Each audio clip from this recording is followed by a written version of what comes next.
يا علا، يا علا انت فين؟ انا هو يا محمود قاعده. هو ايه اللي قاعده يا علا؟ ما قمتيش تحضري لي الفطار ليه؟ ما انت عارفه ان انا متاخر على الشغل. معلش يا محمود، اعذرني مش قادره اقوم خالص. ليه يا علا مالك في ايه؟ مش عارفه يا محمود، انا كنت نايمه كويسه. الظاهر خدتي برد ولا ايه؟ طب تعالى اوديكي المستشفى او اي حاجه قبل ما امشي.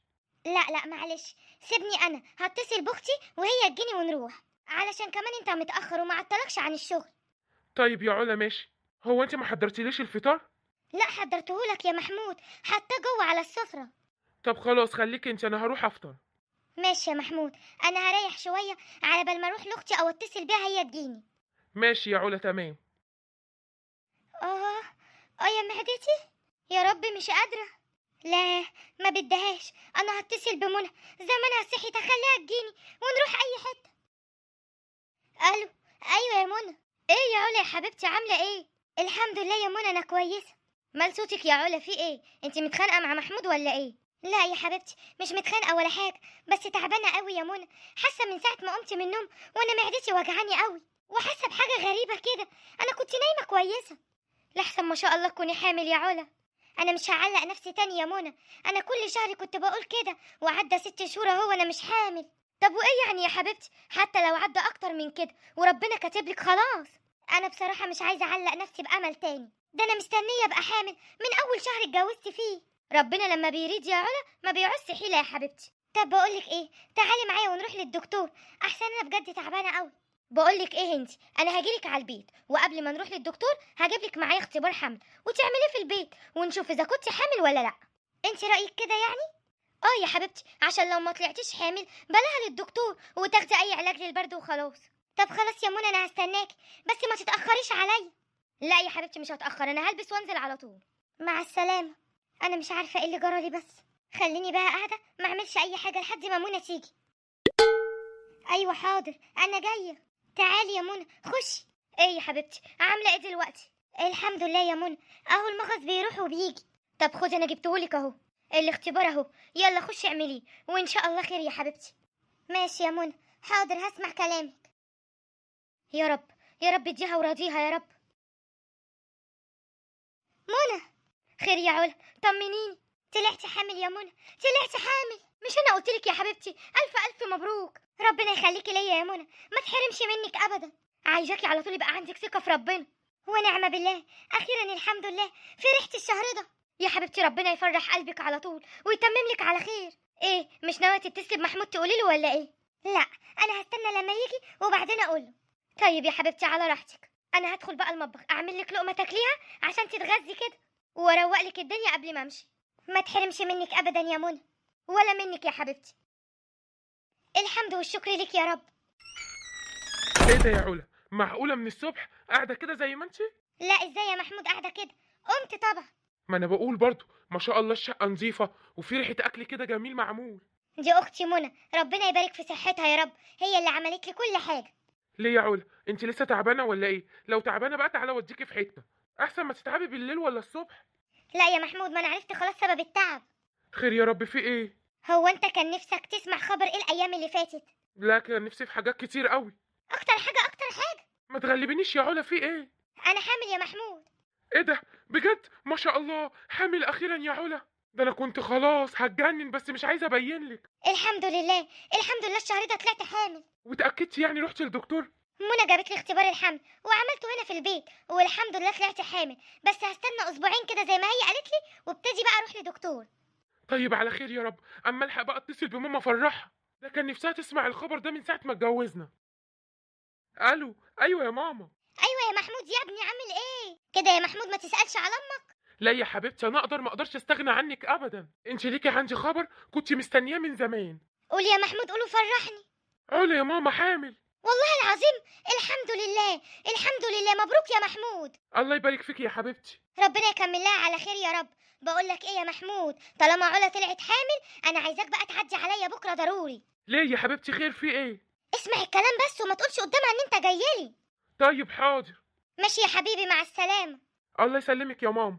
ايه يا محمود، هي قالت لك حاجه عليا ولا ايه؟ لا لا، دي فرحانه قوي وبتقولك خلي بالك على نفسك. حاضر من عينيا. الحمد لله يا رب. خير يا ماما. انا قبل ما اروح على الشغل قلت اعدي عليكي اشوف في ايه؟ انا قلقت قوي من امبارح. لا يا حبيبي ما تقلقش ولا حاجة. ايه يا محمود، مش هتقولي يعني انت عامل حسابك على ايه عشان المصاريف وكده؟ والله يا ماما انا عاتل الهم، مش عارف اعمل ايه. انا من امبارح برضو دماغي عماله تودي وتجيب. بقولك ايه يا محمود، انا عايزاك تتنصح كده. اللبس بتاع العيل لما تيجي تقولك عليه، اللبس ده على اهلها. ايه ده بجد؟ على اهلها مش عليا؟ كفايه عليك مصاريف الولاده يا محمود. المستشفيات دلوقتي بقت غاليه نار. لو جت قالت لك على لبس قول لها انت ازاي، ده انت لسه عروسه. اهلك اللي المفروض يجيبوا الهدوم للعيل اول سنتين. ايه ده ما شاء الله، اول سنتين كمان؟ ده انت شلتي هم كان محطوط على قلبي. لا اذا كان كده بقى افرح بقى كده وما اعتلش هم حاجه، ولما علا تيجي تولد يحلها الحلال. ايوه تنصح كده، اوعى تبقى خايب وياكلوك وياكلوا فلوسك وشقاك. لا لا لا يا حبيبتي ما تخافيش عليا، انا خلاص عرفت كل حاجه. ربنا يخليكي ليا يا ماما. ويخليك ليا يا محمود يا حبيبي. ايه يا علا طمنيني، رحتي النهارده للدكتوره زي ما قلتي؟ اه يا محمود، رحت وجيت كده من ساعتين. طب قولي لي قالت لك ايه؟ قالت لي ان انا حامل في ولد. طب الحمد لله يا ما انت كريم يا رب. بقولك ايه يا محمود، عايزين بقى كده كل شهر نبتدي نشتري له شويه حاجات. وبصراحه انا نفسي كمان من الشهر ده انزل اشتري له. عايزه هدوم وعايزه حاجات وعايزه كمان اجيب بلالين زرقاء وعايزه اعمل الاوضه. ايه حيلك حيلك، ايه اللي انت بتقوليه ده كله؟ ايه يا محمود في ايه؟ هو ايه اللي في ايه يا علا؟ هو انت فاكراني عبيط ولا اهبل؟ ايه ده انت ليه بتقول كده؟ بقول لك ايه يا علا، انا عارف كل حاجه. انت عروسه لسه، والمفروض تكوني جايبه معاكي هدوم لسنتين قدام لاول طفل.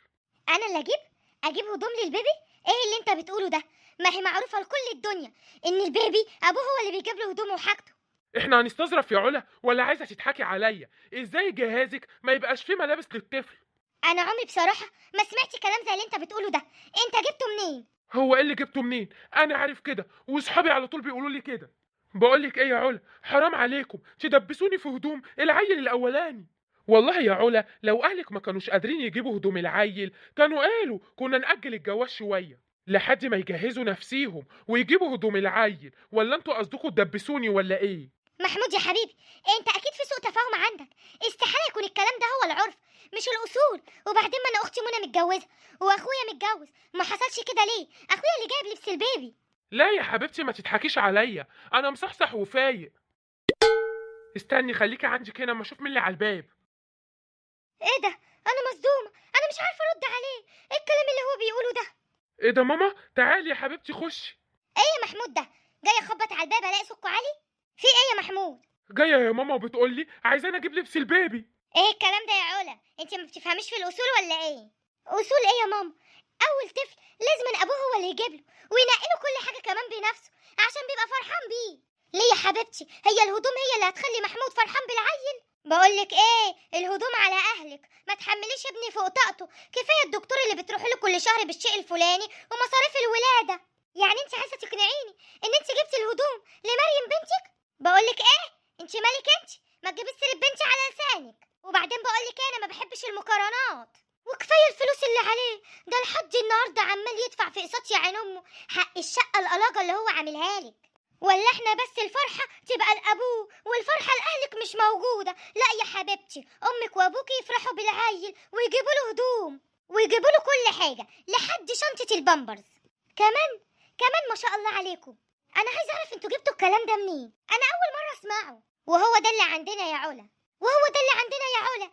ابني مش هيجيب هدوم لابنك. ابني؟ ما هو ابنه هو كمان. انت عاجبك كلام امك يا محمود؟ ايوه طبعا عجبني، ما هي دي الاصول. وانا عشان طيب معاكم تضحكوا عليا وتعملوا فيا كده؟ ده الكلام اللي عندنا يا علا. واللي انت عايزه اعمل ايه؟ انا ما اقدرش اروح لاهلي واقول لهم كده. انا عندي كرامه، وبعدين انا بكبر محمود. ازاي اروح اصغره قدام اهلي بالشكل ده؟